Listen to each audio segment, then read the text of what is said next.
Қалай 3 минутта ұнсыз духовкасы тек қана 3 саттан құралатын ПП десерт жасауға болады.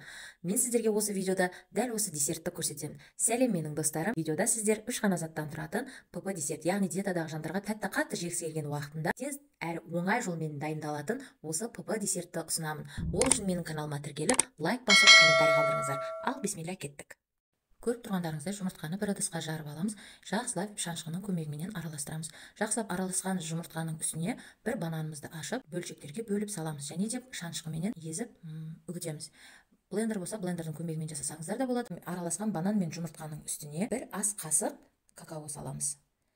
3 ингредиентті, яғни жұмыртқа, банан, какао үшеуін жақсылап араластырамыз. Салығымызды жақсылап араластырып болғаннан кейін өзіңізге қолайлы бір ыдысқа саласыз. Мысалы үшін мен осы ыдыс маған әрдайым ыңғайлы, осы ыдысқа барлығын саламын. Яғни дайын болған ингредиентті құйып, бетін пищевой пленкаменен жақсылап ораймыз. Бір қабат орасаңыздар, сол да жетеді.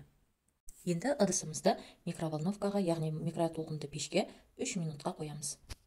Дайын болған десертімізді алып, яғни кішігірім пирог бұл, осы десертімізді алып, бетін ашып, кішкене суытып, бір ыдысқа салып, әдемілеп, әсемдеп, шайменен ішіп алсаңыз болады. Бұл салмақ қоспайды, барлығы диеталық тағамдардан жасалынған. Онсыз шекері жоқ, яғни сахары жоқ, өте қолайлы, салмақ қоспайтын десерттердің бірі.